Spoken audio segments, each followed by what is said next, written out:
Hey everybody, welcome to another edition of Practical Pet Chats. Lauren, I was looking at my calendar and it is getting full for the year. And now I'm starting to go through and question some of these.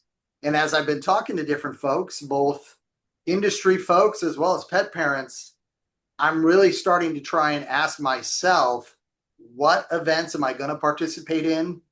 And what things are maybe going to fall by the wayside? Because there are so many things.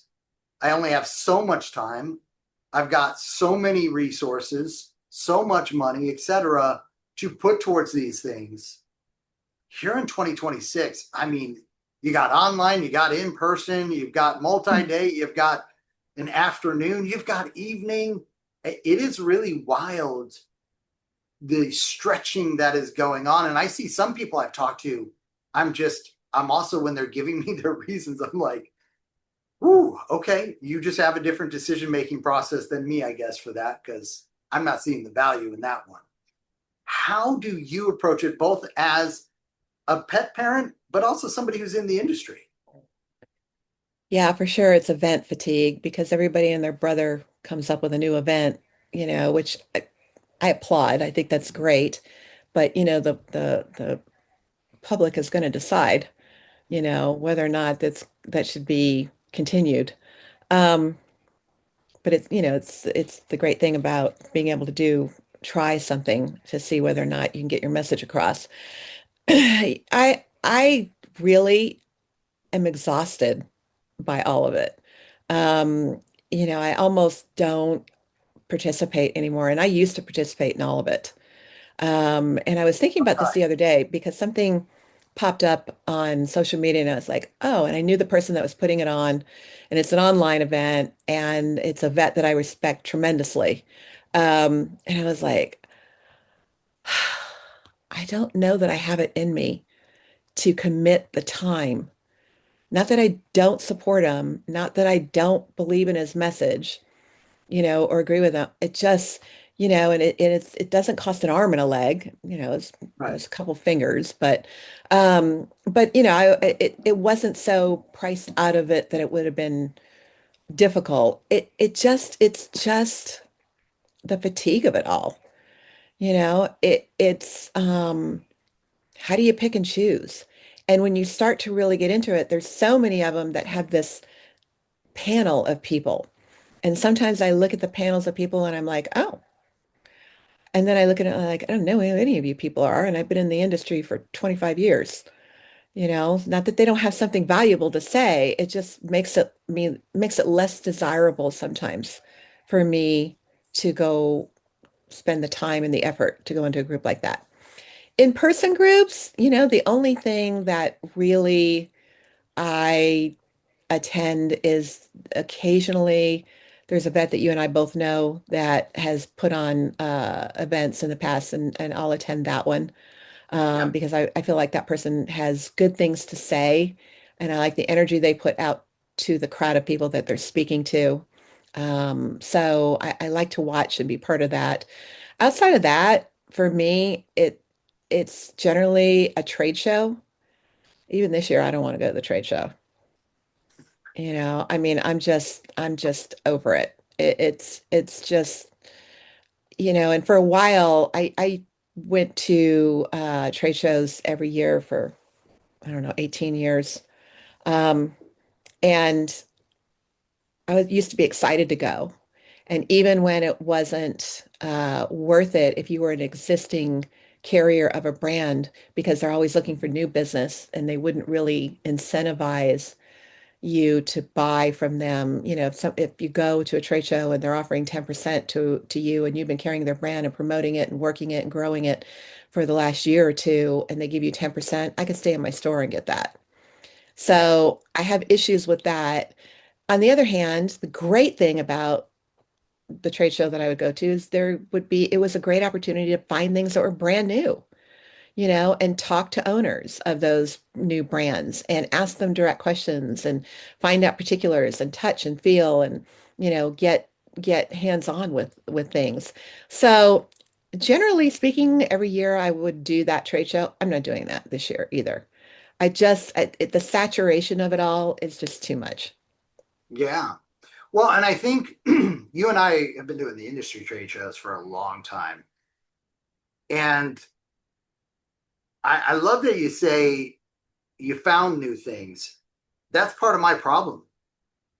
In the last few years, maybe even several years, if I'm honest, I really have not found a lot of new things. The Found a lot of, rehash. yeah, I found a lot of wonderful contacts, see a lot of wonderful people that I see throughout the industry. And I appreciate that, but it is no longer for the cost, the time commitment. And when I have folks in the industry saying, hey, which one of the four are you going to? It's really wild because I'm like, oh, it's not just me now. That and this year that has been that common thing. I miss, but I know why it died out. We had a couple of pet parent specific Hmm. trade shows. One at I live in California, one at the Orange County Fairgrounds. Yep. Large, huge event.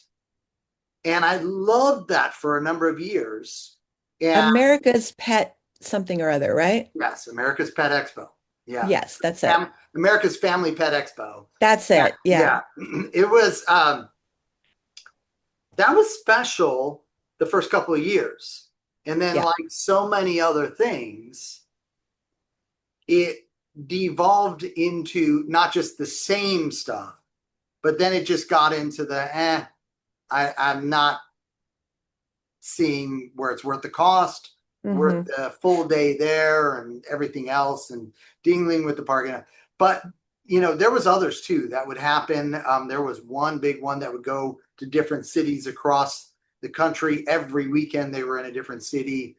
Um, Even those, I'm not, I see folks trying to, and I had one of them just reach out to me, like, hey, we're doing the top 10 cities and we'd love to have you participate. And we'd love to have you. And we did this and that. And I was like, yeah, I appreciate that. But if I want to reach out and they can't find me in all these other different ways right now, I'm not sure the amount of people are going to find me at your event.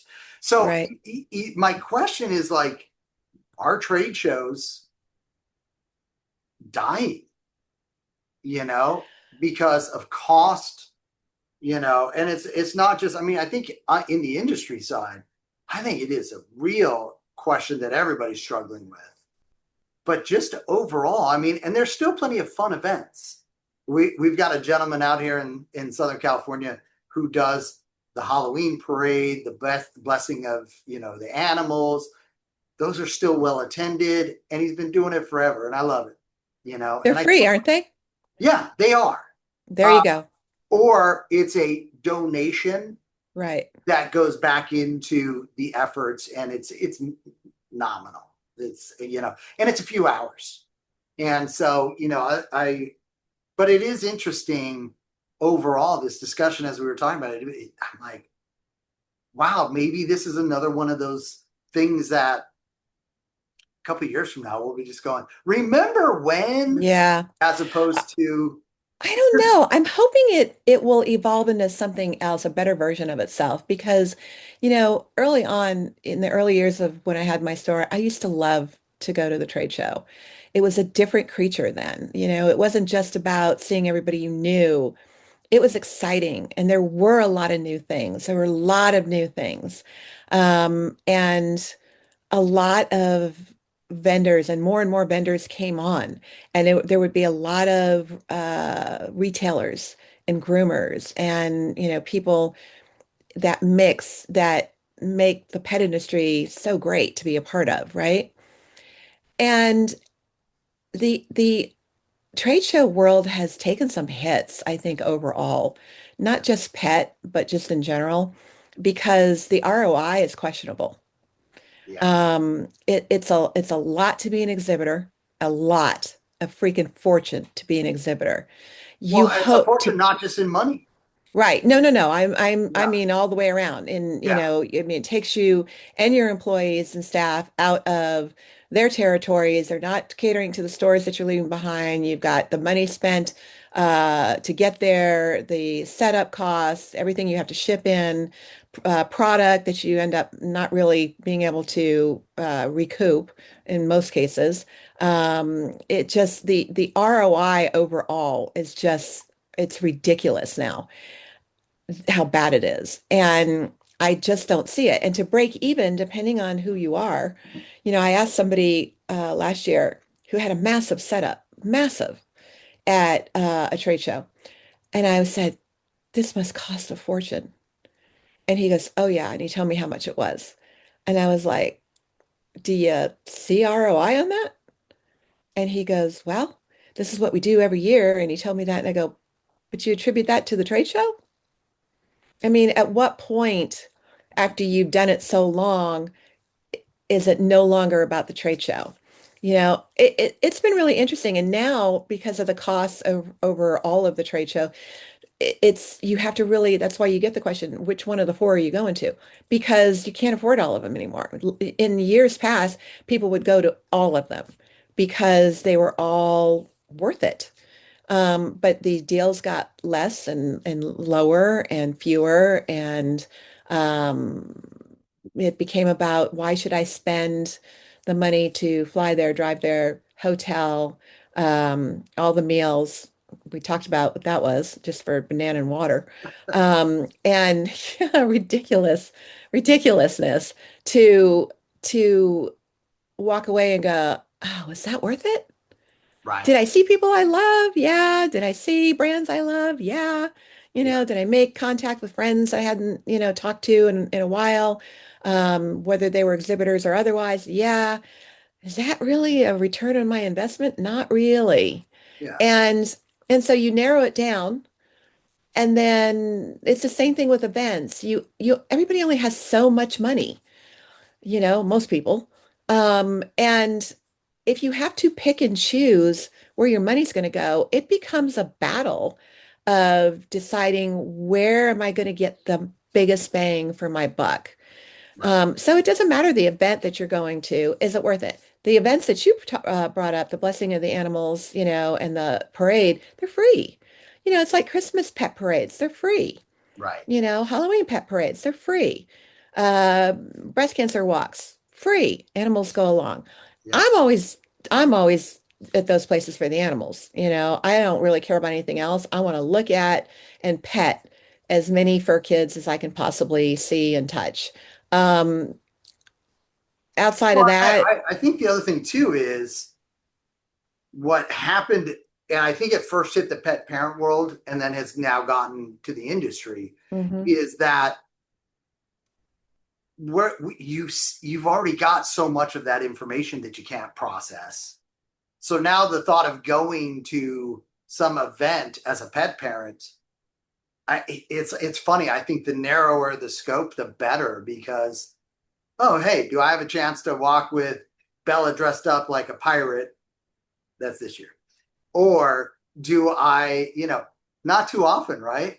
And so narrowing the scope. Now, there's still some vendors there and all that, but I don't look at it as a vendor event where I'm also going to go get some pet parent education. I'm going to find new products. Might I run across one or two or five? Sure. But that's not my goal now. My goal, it's kind of the same thing. You at a store, I still will go to certain store events to hear from an author, to hear from somebody who's got some, new way of looking at things, doing things, or someone I've respected for a long time. There's a number of those folks. And I think one of the really fun things about that is you'll also run into people who are like-minded. mhm. And so, I like to build up that circle of influence as well as I'm looking for information, because I don't find the trust but verify quotient very good on the internet and in a lot of groups, as you and I have talked about many times. Right. So But yeah, that energy is cool, right? When you're with yes, like-minded oh my people, it's a great energy. You could feed off of it. yeah, you and not only that, but I think there is a bet. Listen, in person is always better because there's a different energy, but there's also a different grace. Like Hmm. you're not going to say to someone, oh, you're an idiot because, and you don't deserve that beautiful dog there. It's like, I see you care. Can I offer a thought? You ask the question, and instead of me going, you've been doing it all wrong, people will sit there and say to others, you know what? I tried this, and not in a condescending or a mean response way. I'm with you on that. So what a fun topic here. What events do you all go to? Let us know. Maybe you And don't. what do you get out of them? Why do you Yeah, go? What's the benefit? yeah. What's the benefit? I love that. Send us an email, practicalpetchat@gmail.com. Thanks again, as always, for spending some time with us. Laura and I greatly appreciate it. Lauren, always fun to talk to you. Same. Thanks, guys.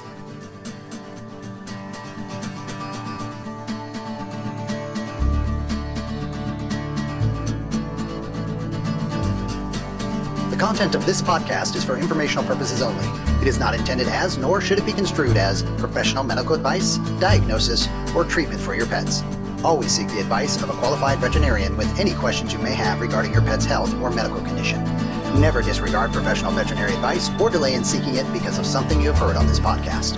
The hosts and the guests of this podcast are not liable for any actions taken based on the information shared during these episodes. Any reliance on the information provided is solely at your own risk. Copyright 2026 Practical Pet Chat. All rights reserved.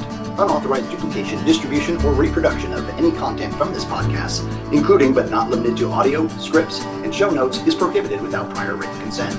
The opinions and views expressed by the hosts and guests are their own and do not necessarily reflect the views of Practical Pet Chat.